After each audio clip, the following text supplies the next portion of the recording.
వాళ్ళకి మనం ఎప్పుడైతే మనం వాళ్ళకి చెప్తామో వాళ్ళు దాని ప్రకారంగా ఉంటారో రేపు వాళ్ళు ట్రైనర్స్, తర్వాత వాళ్ళ పిల్లలకు వాళ్ళు ట్రైనింగ్ ఇచ్చేవాళ్ళుగా ఉంటారు. ట్రైనింగ్ ఇచ్చేది ఎలాగిస్తారు అప్పుడు వాళ్ళు? మనం ఎప్పుడైతే బాల్యుడిగా ఉన్నప్పుడు మనం వాళ్ళకి చెప్తామో వాళ్ళు ఏం చేస్తారంటే దాన్ని నేర్చుకొని దాని ప్రకారంగా ఉంటారు.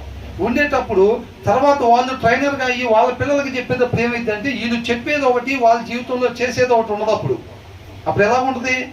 వీళ్ళు రేపు పెద్ద వీళ్ళకి పిల్లలు వచ్చిన తర్వాత ఆ పిల్లలకి వీళ్ళు చెప్తుంటే ఆ తల్లిదండ్రులు చెప్పిందే వాళ్ళ జీవితంలో కనపడతా ఉండిద్ది అన్నమాట.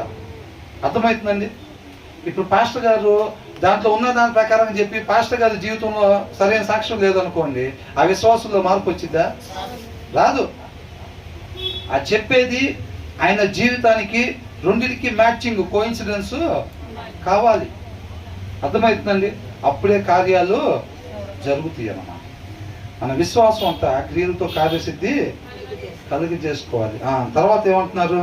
సత్య ప్రమాణము నీకు తెలియజేయుటకై ఆలోచనయు తెలివియు గల శ్రేష్టమైన సామెతలు నేను నీ కొరకు రచించి. ఎవరి కోసం అంట? మనందరి కోసం అంతా రచించారంట. తర్వాత ఏమంటున్నారు?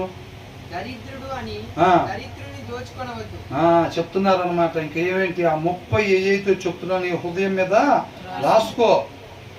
దరిద్రుడు అని చెప్పి దరిద్రుని దోచుకొనవద్దు. దీనులను do not exploit the poor because they are poor and do not crush the needy in court అని అంటారు. అవసరతల్లో ఉన్న వాళ్ళని ఏం చేయకూడదంట? బాధ పెట్టే వారంగా ఉండకూడదు. దరిద్రుడని దరిద్రుని దోచుకొనవద్దు. మనం అనుకున్నాం కదా, కాంట్రాక్ట్ ఇస్తే ఏం చేస్తారంట? పేదవాళ్ళ కోసం పథకాలు పెడితే వీళ్ళు ఏం చేస్తారు? మధ్యలో వాళ్ళు